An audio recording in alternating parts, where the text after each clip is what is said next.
Hello बच्चों, कैसे हैं आप सभी। उम्मीद करती हूँ आप सभी बहुत अच्छे से होंगे। कक्षा की शुरुआत करते हैं। आज का पाठ है हमारा शब्द रचना। इन्हें पहचानिए और नाम लिखिए। बच्चों, इसका अभ्यास आप स्वयं कीजिएगा। कक्षा में आगे बढ़ते हैं। बच्चों, क्या आपने सोचा है कि इनको घोड़ा, तबला, हार ही क्यों कहते हैं? इन्हें किसी और नाम से क्यों नहीं पुकार सकते? ये शब्द मूल शब्द हैं जो अपने इसी अर्थ के लिए रूढ़ हो गए हैं। अब इन्हें बदला नहीं जा सकता, लेकिन इन मूल शब्दों से हम कई शब्द बना सकते हैं। जैसे घोड़े से घुड़सवार, घोड़ा गाड़ी, घुड़सवारी, घुड़दौड़। तबला से तबला वादक, तबलची, तबले वाला। हार से उपहार, विहार, प्रहार, संहार, आहार। आपने देखा कि मूल शब्दों के शुरू या अंत में कुछ शब्दांश या शब्द जोड़कर नए शब्द बनाए गए हैं। मूल शब्दों में शब्दांश जोड़कर बनाए गए शब्द व्युत्पन्न शब्द कहलाते हैं। इन प्रकार बनावट की दृष्टि से शब्दों के दो प्रकार हैं, मूल और व्युत्पन्न शब्द। व्युत्पन्न शब्दों की रचना उपसर्ग, प्रत्यय और समास से होती है। उपसर्ग: चौराहा, दुर्बल, उपहार। उपर्युक्त चौराहा, दुर्बल तथा उपहार शब्द राह, बल तथा हार शब्दों से पहले क्रमशः चौ, दूर तथा उप शब्दांश लगाने से बने हैं। जहां राह, बल और हार मूल शब्द हैं, जिनके पहले चौ, दूर तथा उप शब्दांश लगाकर नए शब्द बनाए गए हैं। इसी प्रकार अ, धर्म, वध, सूरत, वि, ज्ञान, सु, पुत्र आदि अनेक ऐसे शब्द हैं जो शब्दांश जुड़ने की वजह से एक नया अर्थ ले लेते हैं। अतः परिभाषा: शब्द से पहले लगकर जो शब्दांश उस शब्द का अर्थ बदल देते हैं या उसके अर्थ में विशेषता ला देते हैं, वे उपसर्ग कहलाते हैं। उदाहरण: स्व जमा देश, स्वदेश, वि जमा देश, विदेश, प्र जमा देश, प्रदेश। हिंदी में प्रयुक्त होने वाले उपसर्गों को निम्नलिखित 4 भागों में बांटा जा सकता है। उपसर्ग: संस्कृत, हिंदी, संस्कृत अव्यय और उर्दू। संस्कृत उपसर्ग: उपसर्ग अ, इसका अर्थ अभाव या निषद और शब्द रचना अधर्म, अन्याय, अकर्मण्य। इसी प्रकार आ, इसका अर्थ तक या सहित और शब्द रचना बन जाएगा आगमन, आदर, आजन्म। अप, बुरा, गलत, शब्द रचना अपमान, अपशकुन, अपशब्द। अनु उपसर्ग है, अर्थ है पीछे या समान और इसका शब्द रचना है अनुकरण, अनुरूप, अनुकूल। अव, बुरा, हीनता, अवगुण, अवकाश, अवहेलना। प्र, आगे, प्रवेश, प्रसिद्ध, प्रभाव। प्रति, हर, सामने, विपरीत, प्रतिदिन, प्रतिरोध, प्रतिक्षण। अधि, श्रेष्ठ, ऊपर, अधिकार, अधिनायक। अति, अधिक, अतिशय, अतिरिक्त, अत्याचार। उप, छोटा, उपनाम, उपराष्ट्रपति, उपमंत्री। अभी, सामने, और, अभिमान, अभिनय। इसी प्रकार हिंदी उपसर्ग में अ उपसर्ग अर्थ इसका अभाव या नहीं और शब्द रचना अनाथ, अकाल, अपूर्ण। इसी प्रकार अध, आधा, अधमरा, अधपका, अधकचरा। अन, निषेध या अभाव, अनसुना, अनहोनी, अनदेखा। उन, एक, कम, 59, 19, 49।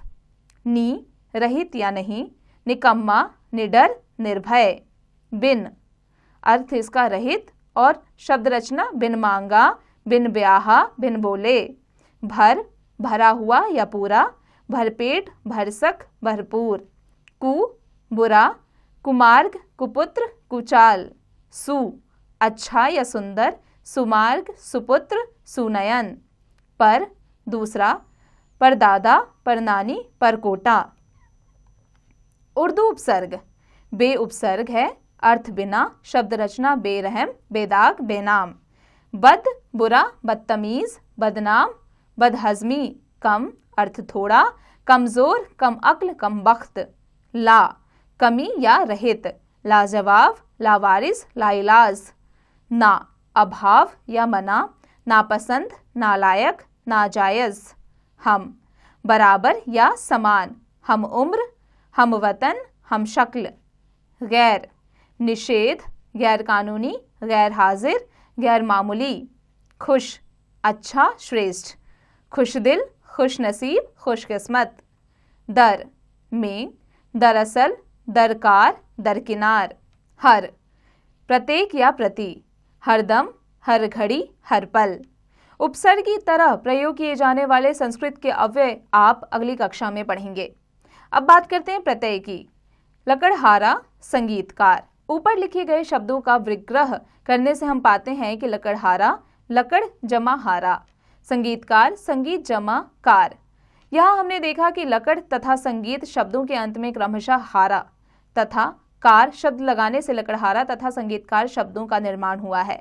शब्दों के अंत में जुड़कर उनके अर्थ में परिवर्तन लाने वाले ये शब्दांश ही प्रत्यय कहलाते हैं। इसकी परिभाषा है, ये जो शब्दांश शब्दों के अंत में जुड़कर उनके अर्थ में परिवर्तन लाकर नए शब्द का निर्माण करते हैं वे प्रत्यय कहलाते हैं। ये शब्दांश अर्थहीन होते हैं तथा अकेले प्रयोग नहीं किए जा सकते। हिंदी में प्रत्यय के निम्नलिखित दो भेद होते हैं, प्रत्यय, कृत प्रत्यय और तद्धित प्रत्यय। कृत प्रत्यय, लड़ाई, पढ़ाकू। ऊपर लड़ के पीछे आई, प्रत्यय लगाने पर नया शब्द लड़ाई बना है।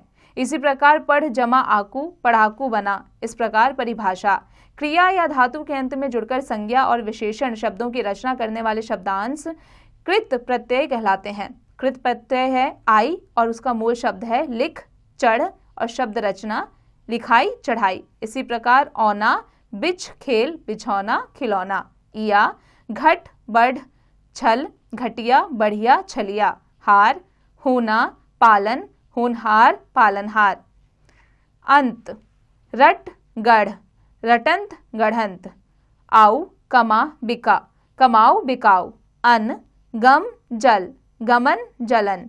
इसी प्रकार जो कृत्य प्रत्यय है अनीय, मूल शब्द है पूज और पठ और शब्द रचना पूजनीय, पठनीय। इयल, सड़, मर, सड़ियल, मरियल। वाला, रख, देख, रखवाला, देखने वाला। आवा, बढ़, छल, बढ़ावा, छलावा। आहट, चिल्ला, घबरा, चिल्लाहट, घबराहट। आवट, सजा, बना, सजावट, बनावट। ता, बह, मार, बहता, मारता। इसी प्रकार बच्चों आ, देख, लिख, देखा, लिखा। दार, लेन, देन, लेनदार, देनदार। नी, मथ, सूंघ, मथनी, सूंघनी। आकू, पढ़, लड़, पढ़ाकू, लड़ाकू। अक्कड़, भूल, घूम, भुलक्कड़, घुमक्कड़। कृत प्रत्यय से बनने वाले शब्द कर्ता अथवा कार्य करने वाले का ज्ञान कराते हैं। तद्धित प्रत्यय, रसोइया, पथरीला। ऊपर रसोई जमा इया, रसोइया तथा पत्थर जमा ईला, पथरीला शब्द बने हैं जो संज्ञा शब्दों के अंत में इया और ईला शब्दांश जोड़ने से बने हैं। इस प्रकार परिभाषा, वे प्रत्यय जो संज्ञा, सर्वनाम, विशेषण तथा अव्यय के अंत में लगाए जाते हैं उन्हें तद्धित प्रत्यय कहते हैं। जैसे तद्धित प्रत्यय, एरा मूल शब्द मामा या चाचा और शब्द रचना हो जाता है इसका ममेरा और चचेरा। इसी प्रकार तद्धित प्रत्यय ऊ मूल शब्द कमा और गप और शब्द रचना कमाऊ और गप्पू। इसी प्रकार आई, ऊंचा, पंडित, ऊंचाई, पंडिताई। कार, साहित्य, चित्र, साहित्यकार, चित्रकार। आना, रोज, मेहनत, रोजाना, मेहनताना। गर, जादू, बाजी, जादूगर, बाजीगर। आर, सोना, लोहा, सुनार, लुहार। ता, कायर, मित्र, निज, कायरता, मित्रता, निजता। आस, मीठा, खट्टा, मिठास, खटास। दान, कलम, पीक, कलमदान, पीकदान। इन, सुनार, लुहार, सुनारिन, लुहारिन। पन, अपना, बच्चा, अपनापन, बचपन। इक, धर्म, दिन, धार्मिक, दैनिक। त्व या ता, मम, अपना, स्व, ममत्व या ममता, अपनत्व, स्वत्व। इया, बंदर, बूढ़ी, बंदरिया, बुढ़िया। इसी प्रकार वाला, दूध, सब्जी, दूध वाला, सब्जी वाला। ई, गरम, बंगाल, गर्मी, बंगाली। हारा, लकड़ी, सर्व, लकड़हारा, सर्वहारा। ईला, रंग, हट, रंगीला, हठीला। समास, त्रिफला, दशानन, विद्या के लिए आलय, देव और दानव। बच्चों, आपने ऊपर दिए गए चित्रों को देखा और उनके नीचे लिखे शब्दों तथा शब्द समूहों को भी पढ़ा। ऊपर दिए गए पहले और दूसरे चित्रों के नीचे क्रमशः त्रिफला तथा दशानन शब्द दिए गए हैं, जबकि तीसरे और चौथे चित्र के नीचे क्रमशः विद्या के लिए आलय तथा देव और दानव शब्द समूह दिए गए हैं। त्रिफला तथा दशानन शब्द दो शब्दों के मेल से बने हैं, त्रि जमा फला तथा दास जमा आनन। ये समस्त पद कहलाते हैं। समस्त पद का अर्थ होता है एक से अधिक शब्दों से समास करके बना शब्द, अर्थात समास से बना संक्षिप्त शब्द। समस्त पद में दो पद होते हैं, पूर्व पद और उत्तर पद। पहले पद को पूर्व पद तथा दूसरे पद को उत्तर पद कहते हैं। जैसे त्रिफला तीन जमा फल, तीन फलों का समूह। यहाँ तीन पूर्व पद तथा फल उत्तर पद है। विद्या के लिए आलय तथा देव और दानव शब्द समूह समास विग्रह हैं। यहाँ विद्यालय तथा देव दानव का विग्रह यानी अलग कर दिया गया है। इस प्रकार इसकी परिभाषा है कि समस्त पद को तोड़कर लिखा जाना समास विग्रह कहलाता है। इस प्रकार समस्त पद और समास विग्रह दो प्रक्रियाएं हैं। समास का अर्थ होता है संक्षेप, आपस में संबंध रखने वाले दो या दो से अधिक शब्दों के मेल को समास कहते हैं। यह कम से कम शब्दों में अधिक से अधिक अर्थ प्रकट करने में सहायक होता है। इस प्रकार इसकी परिभाषा है कम से कम शब्दों में अधिक से अधिक अर्थ प्रकट करने वाले तथा आपस में संबंध रखने वाले दो या दो से अधिक शब्दों का मेल समास कहलाता है। समास के 6 भेद हैं: अव्ययी भाव, कर्मधारय, तत्पुरुष, बहुव्रीहि, द्विगु, द्वंद्व। अव्ययी भाव समास। अव्यय उन पदों को कहते हैं जिन पर लिंग, वचन आदि का कोई प्रभाव नहीं होता। अव्ययी भाव समास में पूर्व पद अव्यय होता है और पूरा समस्त भी अव्यय की भांति काम करता है। समस्त पद रातों रात और इसका विग्रह है रातों ही रात में। इसी प्रकार आजन्म, इसका विग्रह है जन्म से लेकर। यथाशक्ति, शक्ति के अनुसार। हाथों हाथ, एक हाथ से दूसरे हाथ। आजीवन यानी जीवन भर। प्रतिदिन यानी प्रत्येक दिन। भरपेट, पेट भरकर। यथा संभव, जैसा संभव हो। द्वंद्व समास। द्वंद्व समास में दोनों पद प्रधान होते हैं एवं दोनों पदों के बीच से और या अथवा का लोप हो जाता है। जैसे समस्त पद सुबह शाम, विग्रह सुबह और शाम। समस्त पद है भला बुरा और विग्रह है भला और बुरा। भाई बहन, भाई और बहन। अपना पराया, अपना अथवा पराया। दो चार, दो या चार। दाल भात, दाल और भात। देश विदेश, देश और विदेश। सुख दुख, सुख और दुख। द्विगु समास। द्विगु समास में पूर्व पद संज्ञावाची विशेषण होता है तथा समूह एवं समाहार का बोध होता है। जैसे समस्त पद है नवरात्र, विग्रह है 9 रातों का समूह। समस्त पद है त्रिवेणी और विग्रह है 3 वेणियों का समूह। शताब्दी, शत 100 यानी शब्दों सालों का समूह। दोपहर, दोपहरों का समूह। पंचवटी, 5 वट वृक्षों का समूह। नवग्रह, 9 ग्रहों का समूह। तत्पुरुष समास। तत्पुरुष समास में दो पदों के बीच में से कारक चिन्हों का लोप होता है। जैसे समस्त पद है भूकंप पीड़ित, विग्रह है भूकंप से पीड़ित। समस्त पद वन गमन, विग्रह है वन को गमन। देशभक्ति, देश के लिए भक्ति। हस्तलिखित, हस्त द्वारा लिखित। गंगाजल, गंगा का जल। गृह प्रवेश, गृह में प्रवेश। ध्यान मग्न, ध्यान में मग्न। पुस्तकालय, पुस्तकों के लिए आलय।